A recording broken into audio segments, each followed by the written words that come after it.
Show 38. The following show is a sponsor 38. of Joy 106.3. Joy 106.3 is parent company. Oh, I'm glasses today. Owners and associates take no Well, responsibility. try to wing it, baby. Statement made by the talk show hosts, callers, or their guests. Statements or show topics are not necessarily the beliefs of this radio station. You're now tuning in to Outside the Roundtable with your host, H.L. Sacker, where we discuss issues that affect us all.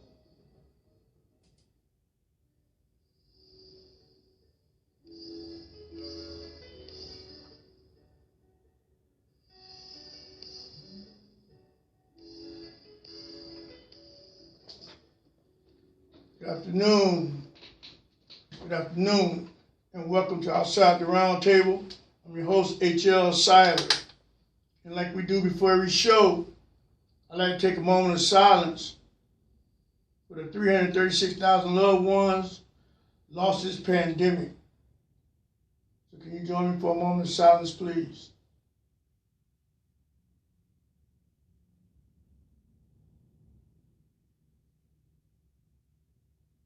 Thank you very much. Thank you very much. I would also send a shout out to our first responders, how proud we are of them, and the fact that they're real heroes and sheroes. I'm so glad that they were able to get their vaccines yesterday. So shout out to them, and God bless our first responders. So everybody ready? I said, is everybody ready? Let's get to it. We're gonna start our 38th show. You can put Showboat on. We're joined by Randy Vance over here. I think that's Randy. Randy, that's you? Yeah. Okay, hold on, just hold on. We're gonna start our 38th show by saying that we love Coach McClairen. And we send our deepest sympathies to the McClairen family and Dwayne and Michelle and Robin. I know these people. Randy, you kind of coming in your background, Randy. I know these people like they were family because they were my family. So, and I'm just so grateful that I had the chance that when I got back to Daytona 4 years ago, to go sit down and talk with Coach McClairen. me and Coach McClairen had a lot of history. For me not to ever play for him, we had a lot of history. That was like my dad, man, for real. So anyway, he taught me how to play basketball. But more importantly, Randy, Mr. Vance. Yo. Hey, bro, you got a lot of static in. You want us to put you on hold and then I just come back to you? Yeah, I want to do that. All right, put him on hold. We're going to come back to him, yeah. So anyway, he taught me how to play basketball. More importantly, he taught me about being a man. That's what he taught me. He taught me about being a man. And see, growing up, me and Dwayne was in the same grade. So we had our own little, we had our crew that grew up from like maybe midget league on, 6th grade. I'm saying soon when I came from Miami as a kid, I think I was in 5th grade, 5th to 6th grade. And played midget league football. That's how I met all those guys. Randy Vance, and Bruce McNaughton, and Dwayne McClairen, they played for the Jets in the midget league, old days. Some of y'all remember the old days we played out by the airport. I played for the Raiders. And that was growing up back in the day. That was growing up every Sunday. We went out there, we put on a show like the NFL. And all of us became very good friends. And by Dwayne being in the same grade and we all playing sports together, you know, we all were tight. Me and Dwayne was part of that 76, 77 basketball team in Mainland, which I thought was one of the best teams Mainland ever had. But getting back to Coach McClairen. Coach McClairen, for some of you too young to remember, he was an athletic director, head football coach, and the head basketball coach all in one. Something that even is unheard of today. And he did it all with grace and elegance. Yes, he did. And I've invited a couple of childhood friends to call in among that group that I was talking about that grew up with Dwayne. Because, like I said, we was all in the same grade.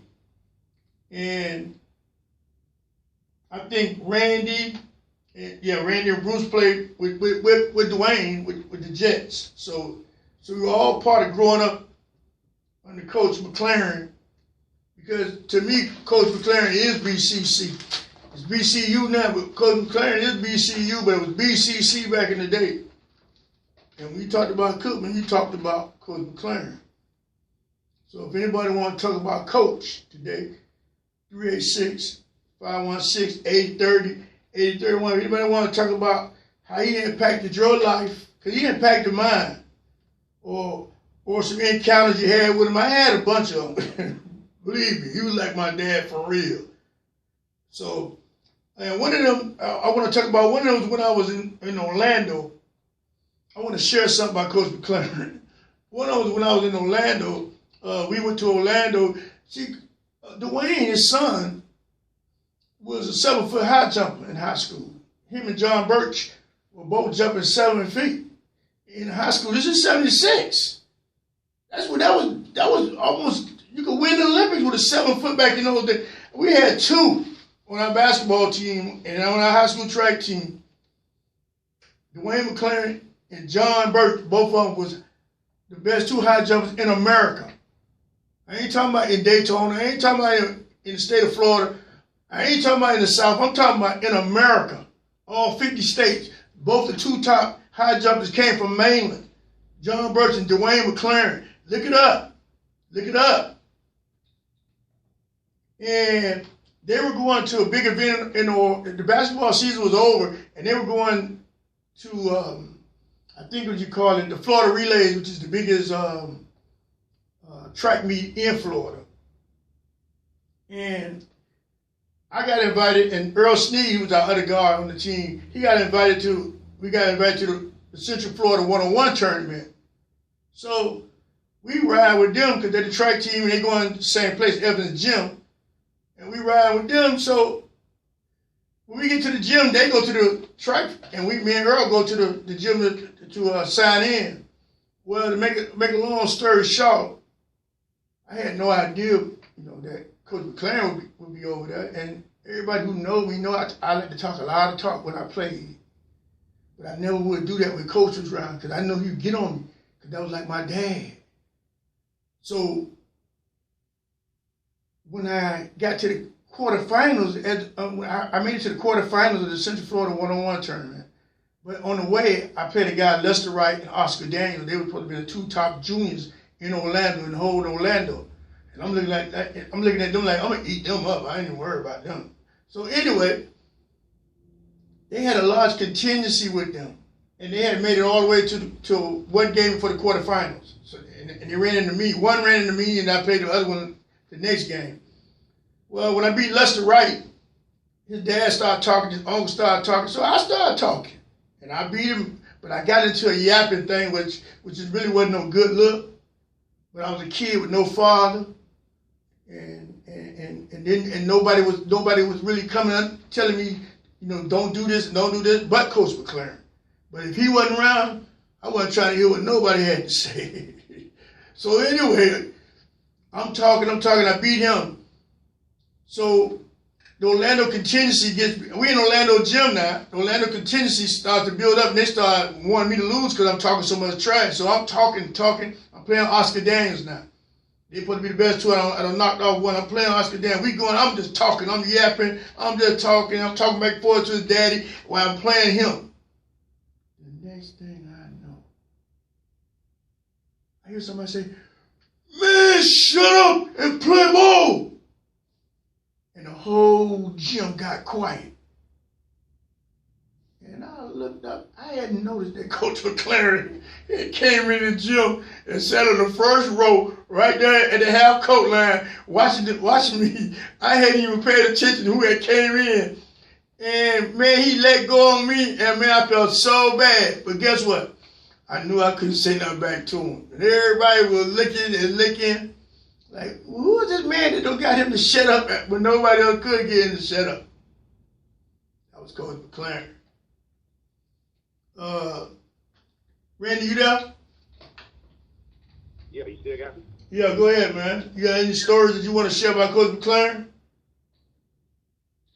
Well, you know, I really didn't have a lot of dealings with Coach McClairen, you know, even when I was in Cookman, because I played baseball, so it was kind of weird that, you know, I didn't, but on a regular basis, you know, Coach McClairen used to come over to the house with, you know, my uncle, Dr. Parnell, and, you know, my mom and dad, all eat crab, Hank Johnson, and, you know, I remember this one story, and I don't know if the story is which player that came through Cookman, because, you know, it's a plethora of players that came through Cookman. You know, they had Hall of Famers and Rookie of the Year, Booty Clark, Larry Little, you know, Marcy Moore, you know, even Henry Steele, you know, Hank Johnson. Man, let me tell you, he told a story once that I remember. Like I said, I don't know if it was passed on from generation to generation, but Hank Johnson and Coach McClairen went on a recruiting trip down in Central Florida, and they were looking for a kid out in the country on a dirt road, and they saw a kid with a plow on the field, and they stopped and yelled out the window, "Hey man, you know where we can find such and such and such?" And the kid picked up the plow with one hand and pointed down the road and said, "Yeah, he lived right down that way." Coach McClairen said, "I looked at Hank Johnson, and we don't even want that kid we're looking for. We want that kid with that plow." That kid ended up to be country boy Earl Emily. Is what I remember the story being. Wow. You know, Coach McClairen used to tell them stories, man. I mean, he was a clown. You know, he was a well-revered man. Like I say, some of the players that came through, you know, when I came through high school to Lopez, I always wanted to play for Wesley Moore. And, you know, side end, let me tell you, he had some players come through, like I said, Booty Clark. I know you remember. Yeah. AFC Rookie of the Year in '73. Larry Little, Hall of Fame. You know, it's crazy, man, that you know, the people, the men that Coach McClairen, that's the biggest thing that I found out about it, just admiring the respect that people had for the way Coach McClairen would build men, our black men back then in that time when we were young kids, man. So, shout out to Coach McClairen, man. I love him to death, man. My condolences to Robin and Wayne and Michelle and the family, and you know, his legend gonna live on forever, man. Oh yeah. You know, Oh yeah. Oh yeah. Man. He's helped so many people, man, and influenced the lives of men. Countless people. About. Yeah, countless people, man. Countless people. Yes, sir. Yes, sir. Thank you, Randy. We really appreciate you, bro. Yeah, man. Yeah. You know, I'll hang around if you want. Okay. But my to my audience, but I guess my whole point, what me and Randy is talking about, is like he was like a dad to a lot of us, and he was a bigger than life figure in a lot of people's lives. I know he was in my life, to me, and I think back, you know, I used to talk about every coach, but I never, not even one time thought about talking about Coach McClairen. And I used to work out. See, back in the day when it was great to live around here, when there wasn't no shooting and killing, when kids going every day, we go to school and we run to the Cookman Field and watch the band play, or go in the gym and play some basketball, or go over to the Volusia County School where the field was, and play football in the field every day. That's when it was good to live like that. And yes, sir. You remember when you talk about playing basketball in the gym? You know, Coach Sly used to leave the door open and basketballs out for y'all to play. Yeah. But I actually used to practice with man, him. going out there with Stacey a lot of times, man. It's a deal right there. Going in the gym with him, man. So I used to leave the door open and the balls in the gym. So Yeah. He took care of young men, man. Right. But me and Si actually practiced with that team for like 2 years. Me and Si, we go there and practice with the team. That's why that's why it's so funny because I got a lot of history with Coach McClairen and Si and Percy Williamson and Glenn Reeves and Eugene Richardson with the Georgia boy. Because see, a lot of them they were playing for Cookman when I was like in high school and I was going through a lot of things at home. I remember in 12th grade, I ran away from home from a week. Randy, we gonna have to let you go, Randy, because it's just a little too much noise in the background. I'll talk with you later, though, bro. Okay, man. Okay, yo. All right, buddy. All right. I had never, played for Coach McClairen, but actually, I practiced 2 years from like 10th to 11th grade. Me and Dwayne would go actually practice with the team. So I knew Percy. I knew Glenn Reeves, who I thought probably one of the best basketball players I ever seen in my life.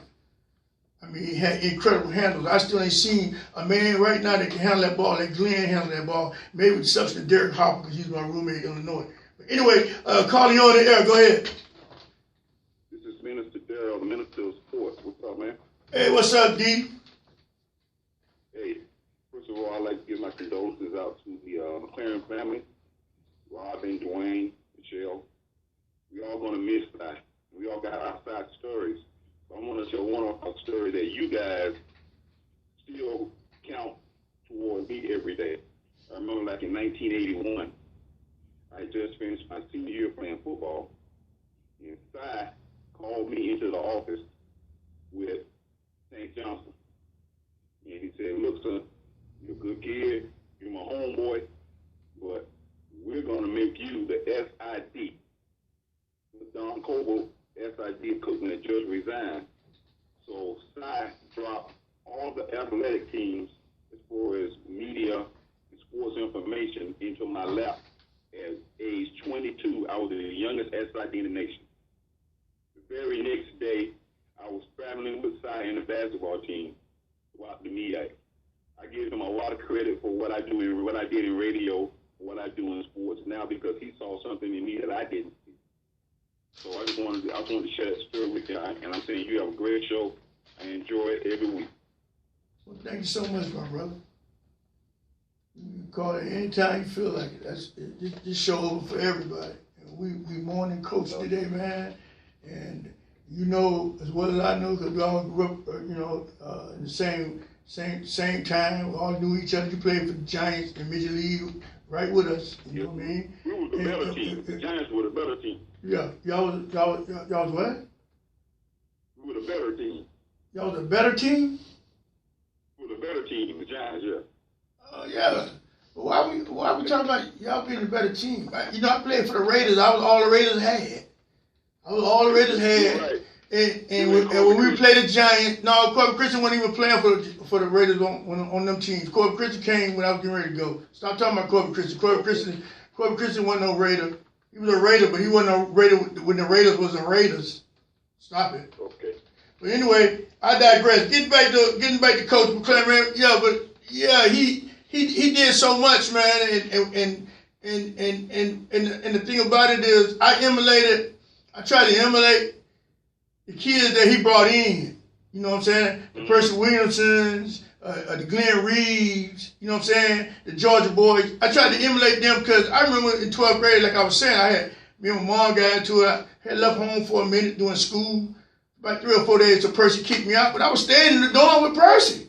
He still said Percy got tired of it about 3 days and kicked me out. Hey, you gotta go home, man. But I'm just saying we were family. That's you know what I'm saying? Ain't no kid from the hood gonna go up to Cookman and stay in the dorm with nobody now. You see, it was different then. It was a whole different. Everybody was family. You know what I'm saying? Coach McClairen was like, my dad was in prison. When I left Miami, my dad was in prison. I came here with no daddy. Coach McClairen was like my daddy. See, people don't understand. Me and Coach McClairen had a lot of interaction.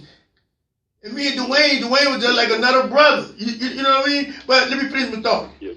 But the kind of guy that he brought in, see, that's what people don't understand. Coach McClairen, you can tell the type of man that a man is by the guys he bring in. He brought in Glenn Reeves and Percy Williams and all them. Them dudes were the dudes that guys coming in, the younger guy would emulate because you see how successful they are doing it the way they doing it. You feel me? And that's and that was the sure genius about Coach McClairen.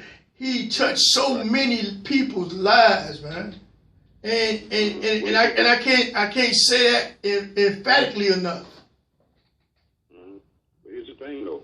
He was personable to where I don't know anybody who didn't like Coach McClairen. He could relate to anybody. He could go yo, or he could sit down intelligently and talk to you. He could scold you in 1 minute, and then he could praise you in that same breath. He was the kind of person where I know everybody who ever attended Bethune-Cookman College University who had personal experiences with him could sit down and say that he impacted their lives. Because he was that kind of person. He could touch a number of people because he had so many different kind of personalities. You know, he could be a father, he could be a mentor, he could be a coach, and he could be one of the boys. He was that kind of guy.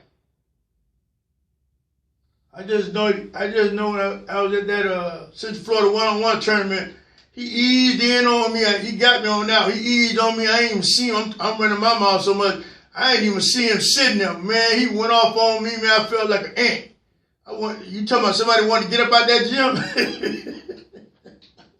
I want to get up out that gym. No, you just the fact that. Not so much the fact that he embarrassed me, the fact that he caught me acting like that. The fact that he caught me acting like that. I never in a million years would act like that with him in the gym. So he caught me, I slipped, he caught me, and he went, oh man. Man, listen, that man, and Dwayne, that's my boy. That's my boy, man. People don't realize, that dude, I keep telling people, they don't realize Dwayne was jumping 7 feet in 12th grade in a high jump. You know, and him and Birch, him and John, and I don't think that's been done yet. Man, I don't think they had 2 7-foot high jumpers at the same time. They might have had one, but I bet they didn't have it at the same time. And those guys was the 2 best high jumpers in America. I ain't talking about around here. I'm talking about in America. But you got to understand, too, that Coach McClairen was the track star himself, too. Because he threw the discus and the shot put. You know, he was 6'4". He was frail, but he was strong upper body. He had great technique. Well, he played tight end for the Pittsburgh Steelers. What do you mean? He played tight end for the Pittsburgh Steelers, so you know he was strong. Played tight end for the Steelers, bro. As a matter of fact, he told me a story I didn't even know. I hope I got it right. He got to play in a Pro Bowl game as an alternate. He got to play the Pro Bowl game. He was telling me a story about, I forgot the running back, the name, but it was so funny and I can't remember the story. I mentioned that to say that that's why I know he made the Pro Bowl. He was an alternate. He was an alternate. But he told me the story, but I can't really tell it like he told it, so I don't want to tell it. Because he told it the way he told it was funny. The way he told it was real funny. But I'm so glad that when I got back to Daytona 4 years ago, you know, I went and saw Coach Dwayne reached out to me, and you know, they was there when I got out, you know, and good people, man, good people, you know, and I got a chance to talk to Coach, man. It was good to talk to Coach because I hadn't talked to him in at least 15, 20 years, you know. And you pick right back up where you left off.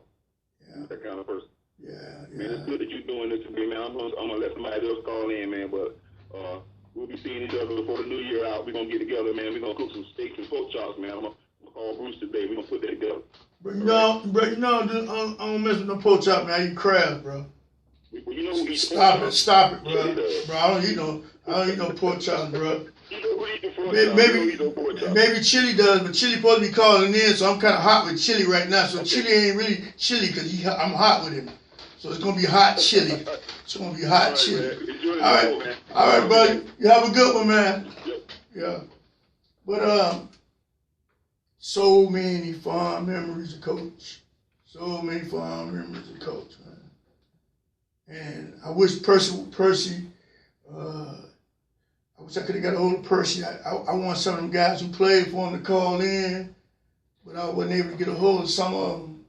But gonna really miss Coach.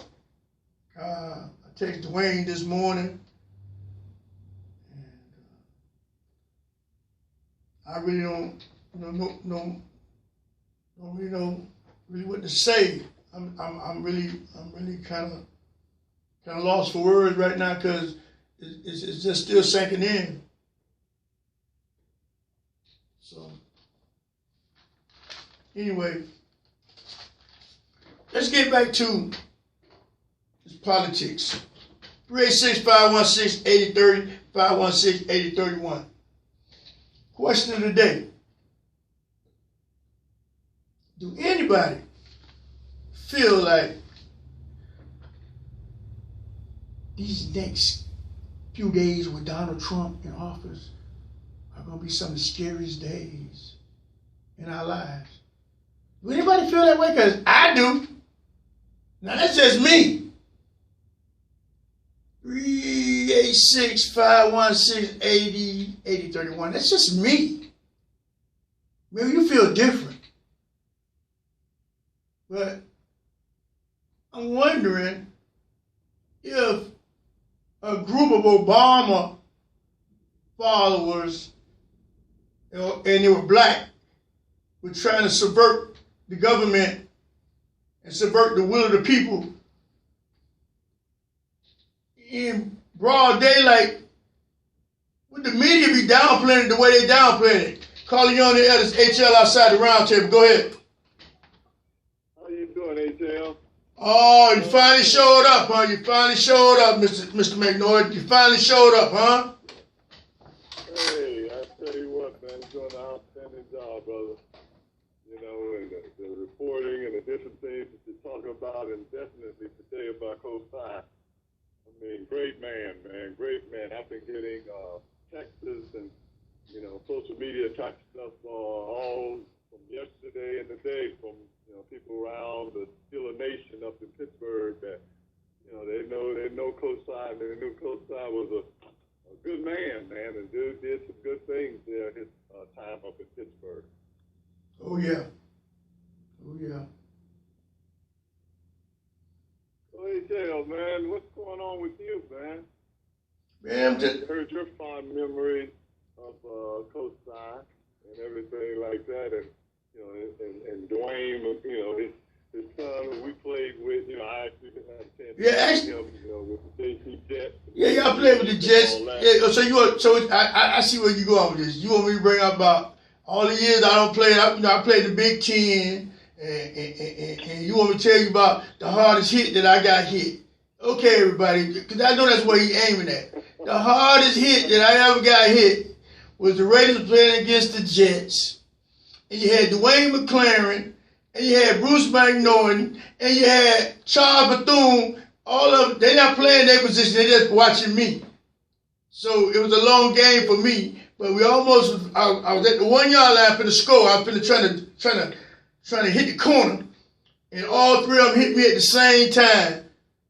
And that's the hardest I've been hit. I bet. You, Charles, and Dwayne. You Charles, and Dwayne McClairen hit me the hardest I ever been hit. Well, you know, it's one of those things where we knew who we needed to key on. So, you know, we just had to make it happen. Well, one thing about it, I knew right then you was going to the pros. Your boy, I couldn't even get going. I knew right then you was just, hey, I knew right then, bro, you had it. I knew right then you had it. Yeah. And you know, and it's amazing that you talk about that and about going to the pros, because I can remember in Major League, you know, finding out that Dwayne McClairen's dad. Right. Remember that? That's right. Remember that? We said, oh, Dwayne, like, man, your dad played in the pros, bro. Yeah. Yeah, right. Yeah. It was all like in awe, like, wow, you know. Hey, hold on one second. I mean, Hold on one second, Bruce. I mean, cut you off. I just don't want you to be interrupted. What line is this you got on? Line 1, 8030. We need 8030. Whoever calling on 8031, if you're trying to call, no, he's on 8030. Mm-hmm. Whoever calling on 8030, go to 8031. Okay, go ahead, Bruce. I'm sorry. That beep is just killing me. We keep talking about Coach McClairen, and I keep thinking about just instances and different things over the years. Mm-hmm. That I've been playing with Pittsburgh. One of my things was every year I would always bring him a coaching shirt. Mm-hmm. And Coach McClairen would really appreciate that and everything. And I let Mr. Rooney and all those people know that, hey, I see Coach McClairen and I always get him get him one of those shirts. And he part of that Rooney family. Yeah, right. And they were very, very appreciative of that. And I had a talk with Mr. Rooney, Dan Rooney, before he passed away, and he said, "Yeah, well, Jack, that was a good player. He would have been a perennial Pro Bowler guy if he hadn't gotten hurt." Right. But yeah, man, I'm glad he's doing a tribute to Coach Stein, man, and he deserves it, and it's like one of those things where they say a person that put an impact on not only Bethune-Cookman University but also this community and everything, and he's gonna be missed but not forgotten. Most definitely, he definitely won't be forgotten. Definitely won't be forgotten. Mm-hmm. Yeah. So anyway, but I just wanted to give you a call, man, again to tell you I think you're doing a great job on the show, and it's very informational, and I like the way that you say some of the things, because I think you say it in a way that some of your listeners are listening saying, I was thinking that same thing. I also like the way that you do explain a lot of things, and some stuff I've learned by listening to your show. So keep up the good work. Oh, well, thank you very much, Bruce. I really appreciate it. That's Bruce McNaughton, ladies and gentlemen. Bruce McNaughton, former Detroit Lions, played for 12 years for the Detroit Lions. Started seven of them years for the Lions. You know how good you got to be to start 7 straight years? Started 7, played 12, been a scout for the last 20-something, right, Bruce? Yep. Yeah. So, hey, bro, you be commended too, man. You're a role model too, my brother.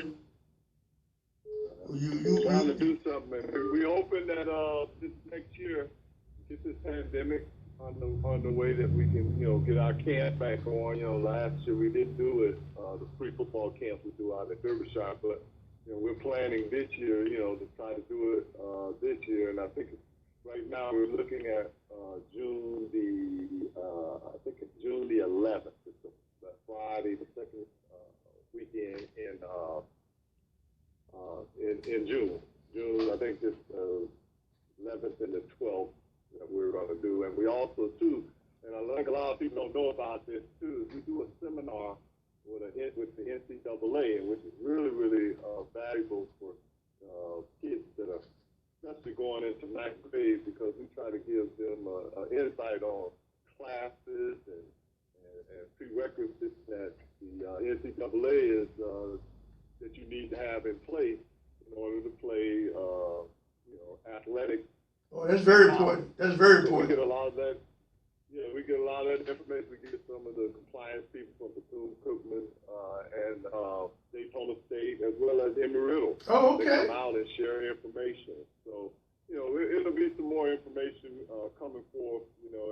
Well, is there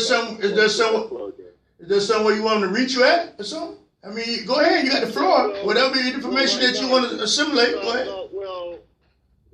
Well, right now, we kind of got some things we're working on, and we'll be getting more and more information out as the new year comes and all like that. But right now, it's not a whole lot I can tell them more about it as opposed to just what I've just said. So,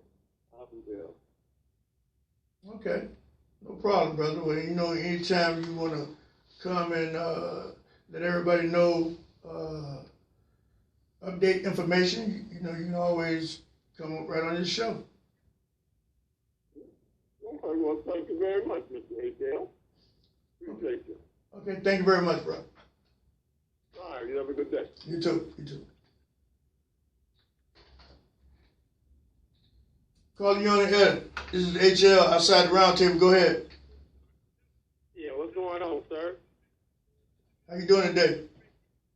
I'm doing great in yourself. Blessed to be alive with everything that's going on with this COVID-19 situation, but it's a blessing. Okay, what you think about that COVID-19, bro?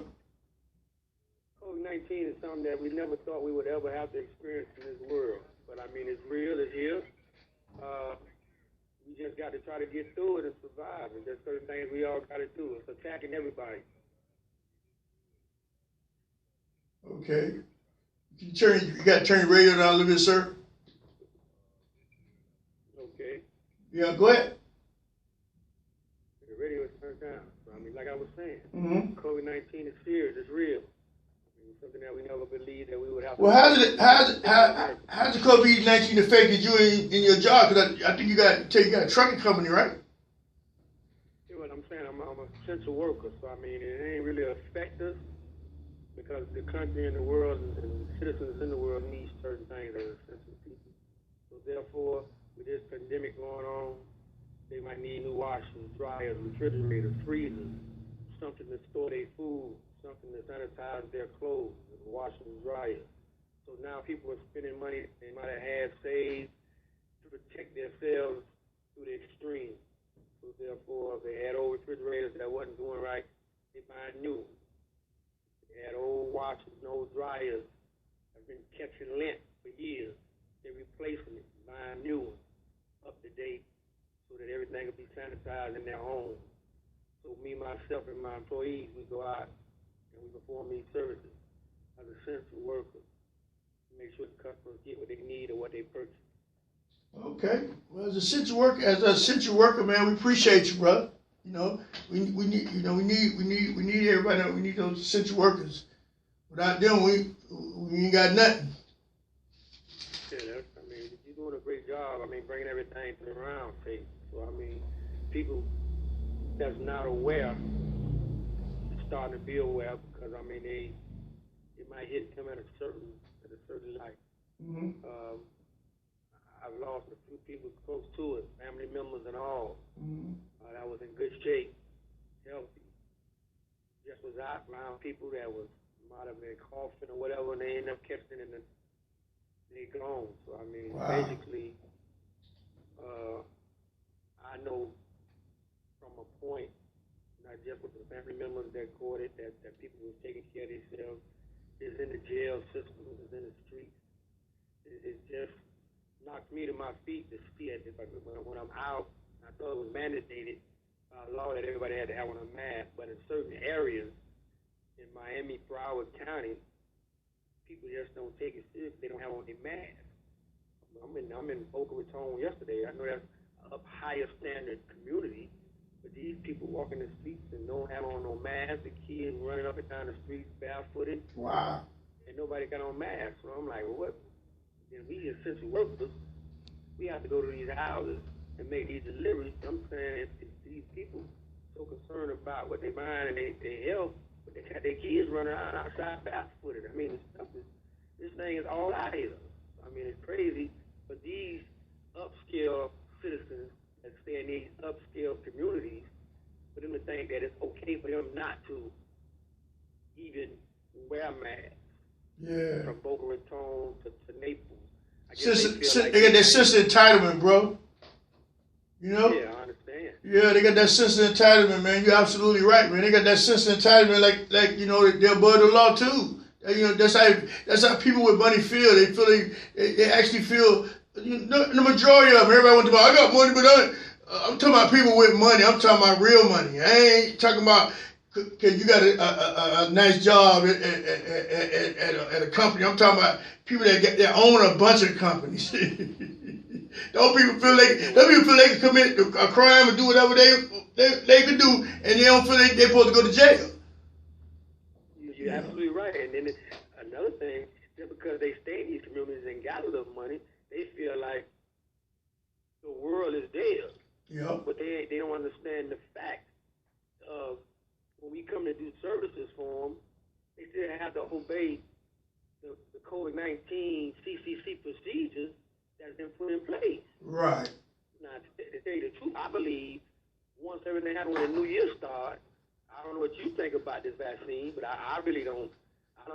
I'm not that nobody put no need with me. I mean, at this moment, I'm not. But I believe the government might just shut down because the numbers here in Miami, Florida, everybody knows, is off the chart. Well, you know what? You know what, Rick? Hold that thought. We're going to go to a commercial, and we want to come back and talk about that. Because that's what I want to talk about right there. But we got to take a quick break, and we're going to come right back with that, okay? Hold on a second. All right. We're going to take a break. Station for gospel music on FM at 106.3. We back. Okay, you got Rick back on the phone. Rick, you still there? Yeah, I'm here. Yeah, we want to know what's going on with Miami-Dade, bro. We all know people like to come to Miami-Dade County. I mean, because of the name of Miami is Miami. We know that. South Beach, the scenery, the spotlight, fast boats, nightclubs, 24/7. But basically, people were coming in from all over the world, out of different countries. Everything is like it's still at normal because they're still doing a lot of building on the beaches, which is they're doing a lot of building by these Russians. So we all know that when anybody come into the state, well, I'm going to talk about Miami, Florida, and bring in a certain amount of revenue, then the government, the commissioners, the mayors, and everybody, some way the community and these people get funded because they're allowing businesses and people to generate more work into the city instead of using the people that were already in this city, this state, to overcome whatever they're overcoming by getting work. So they bring in outsiders. It's bringing in a whole lot of money. So that's to keep their motors running because the people that's inside probably don't have that kind of money. So they go through people that's outside.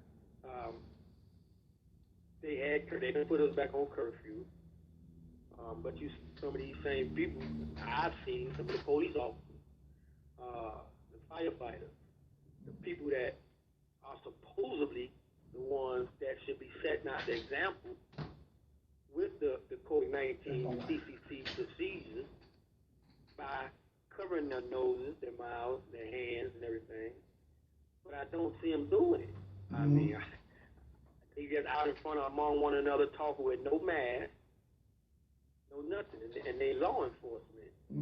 So I don't understand how can they be exempt from something when it's been a numerous amount of numbers of police officers that has the COVID-19.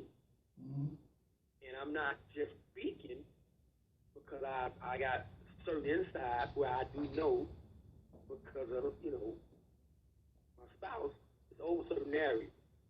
So these people are out here living like they want to without masks. And here it is, myself and my employees, whenever we enter a home, we must wear a mask, we must wear gloves, we must have on goggles, and we must put on booties. Now, all the tools that we enter into these people's homes to provide service with, once we leave outside that home, I have to spray my stuff down with disinfectant. Lysol or something because I'm going to another home. Certain homes might have certain appliances that might be in a certain situation with the state, and I can't put that on one of my trucks because I can't take the risk of anything being put on something that's going to make another delivery. South Florida and South Florida, the numbers are way off the charts. I'm looking at the lines where you used to see the Dolphin Stadium. The parking lot was empty. Now you go to the Dolphin Stadium and pass by at 3 o'clock in the morning. It's lines rotated. Now these people don't get it. They don't get it, bro. They don't get it. But they still want to go out to the clubs and they still want to hang out. And these same clubs let these same people come in with masks. But once they're in, they let them take them off. You know what I'm saying? You don't know who you're around, where they've been. Right. Now you got all type of stuff going on. You got alcohol being used. You got people talking, people touching. Yeah. You got all type of things going on. The city is like, if I go to Boca Raton, you can't hardly see movement in the streets. Yeah. In Palm Beach and Boca. But down in Dade County, Robert, there's so much movement. I just had to leave Home Depot not so long ago to go pick up something to get fixed at my mother-in-law's house. And I'm talking about the parking lot is full. Yeah, well, that's all over, bro. It's all over. It seems like people not paying attention, but a lot of this going to lead to my next point. A lot of guys do misinformation, man. You know what I mean? But I want you to keep us posted on what's going on in Miami, man. We appreciate your call. I appreciate you tuning in. And we here every Tuesday at noon, so you know where I'm at. Appreciate you, bro. Yeah, I know where you're at. Appreciate you. Keep up the good work. And hey, you already know you're blessed. Stay living, baby. Thank you, sir. Appreciate you. Uh-huh. But that was one of Miami-Dade callers. We got people in the Bahamas calling too. I'm wondering what's up with the Samuel 90 Nose movement. I'm still waiting on the rest of those videos to come. I know Freeport and Nassau should be jumping off the chain to try to get this Joy 106.3 FM, Daytona's favorite gospel station app to download. We should be the #1 station over there in the Bahamas. Y'all should be trying to get Sammy home. Samuel 90 Nose home. Y'all need to stand up in the islands. I don't know what's going on, but I ain't heard from nobody. I can't do it by myself. Also, I'd like to send a shout out to a good friend of mine, Darren Evans in New Smyrna. Darren's son got drafted in the second round with Tennessee Tigers played the other night, number 32. That Evans there, yeah. Y'all know that. Y'all know number 32. That's my boy Darren. He been battling cancer recently, and man, he sounds so much better, man. He getting better. He getting better. Darren worked at the Dickinson Center for a long time, helping kids and everything, man. And it was so good to hear from him. And he talked so good, man. He talked so clear and everything, man. I was just so glad because, we just lost Chris Isaac. That was another one of my childhood friends. So we got to all take care of ourselves, man. We got to take care of ourselves. So, Darryl, get well, bro. Get well. We miss you. We love you, bro. Also, I'm going to send another invitation out to Mr. Chief Jakari Young. We got an APB out on you at this station. Not this station. Well, let me take that back. Outside the round table at gmail.com. We don't want to get Joy 106.3 involved in none of my shenanigans. But, Chief, we want you to come in, tell us about yourself, and, tell us what, what's your goals and your ambitions for Daytona. And we want the Chief to be accessible to us. And I'm quite sure he will be once he gets the message. I might have to go up there or call Sergeant Deschamps, because I can always call her if I need something. Bless her heart. Also, another invitation to Lynn Thompson, so he can come in or you can call her. You can get on the phone and let me know what's going on with BCU. I take it for granted. A lot of people don't know what's going on with BCU. I don't have so many people. I'm talking about people outside the community. So, Lynn, you need to come on in here, bro, or you can call from home while you're laying in bed and try to assimilate a little information as far as what's going on with BCU. A lot of people, inquiring minds, want to know.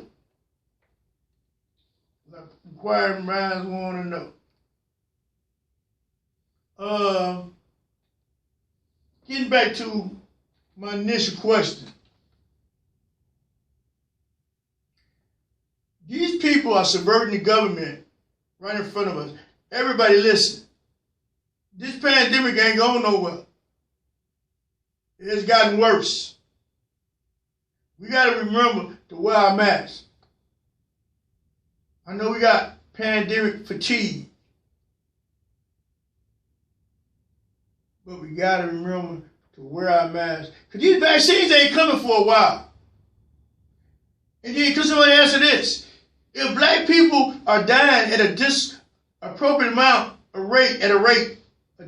rate, why isn't the black community being first in line to get the vaccines then? Because you want to target the group that's most susceptible, don't you? I would think. But you got the very same people who ain't wearing masks in line to get shots. Marco Rubio.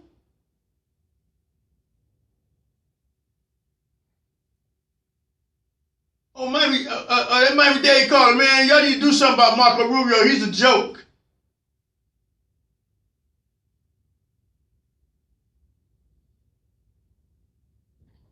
You getting the vaccine shot at the same time, you telling us, don't worry about it.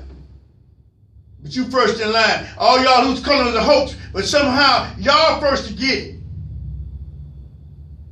Just like they call it from Miami was saying.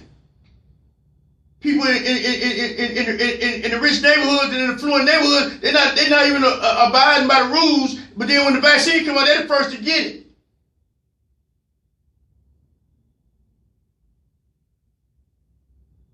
You got a president of the United States that's openly subverting the own government that he's supposed to be running. Are you kidding me?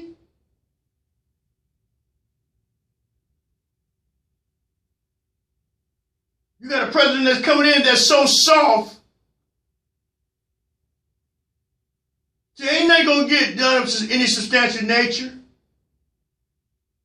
pertaining to the progressive movement. I can assure you that. We got to get a movement afoot to change the very fabric this country is built on, because it's all been one big lie. And then until we address that glaring need right there, there's no need to talk about police reform and police this and this and that. You got to change from the time we can walk and talk. From the time we can walk and talk, we've been made to feel inferior. That's got to change. White people got to realize, y'all immigrants, right with us. You know why? Because your brother's on the bus. I mean, on the ship. We came with you on this ship. Y'all immigrants too. Stop it. We need to change these history books. And until we change these history books, you're going to see how these people feel they're better than you.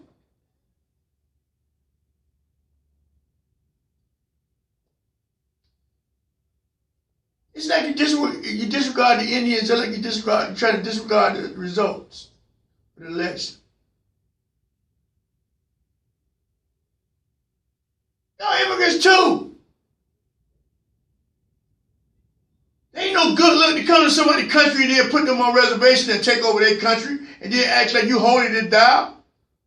Come on, y'all still killing black people. Black men just got killed in Ohio the other day. 200, over 3, almost 70. What was it? 76 people been killed since Floyd. Are you kidding me? They still killing us. Ain't nothing being done. But you got a president that's sitting there pardoning all his cronies for covering up for him right in broad daylight. And the Republicans are mum. Are you kidding me?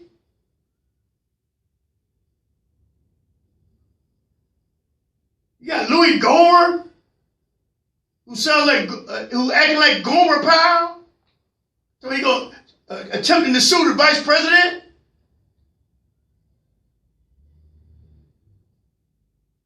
For not doing something that he don't even have the legal authority to do? Are you kidding me? You want to talk about self-entitlement? You want to talk about white privilege? Never mind that you lost by 7 million votes. Never mind the will of the people.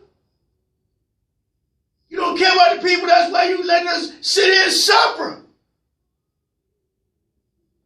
Fighting for a job you already got. What kind of sense that make? Had you had just a little bit of compassion, Mr. Trump, you would have got reelected. But you're so humorous and so embraced and such a number one narcissist that you couldn't even see the forest for the trees. So now you gotta wait. Now you gotta worry about Letitia James. Everybody remember that name, Letitia James. That's that DA in the Southern District of New York who waiting for January 21st so she can deal with Mr. Trump, and he know it. That's why he's finna pardon himself, y'all. But we're going to talk about that next week on another show. So if you need to reach us, you can reach us outside the roundtable at gmail.com. If you're busy and you missed the show today, simply go to Facebook, YouTube, Vimeo, Twitter. Type in outside the roundtable /38, and you got me. Everybody, we got to pray and hope that somebody in Washington comes to their senses. So until next week at 12 noon, this is H.L. Sadler, outside the round table, and I'm out.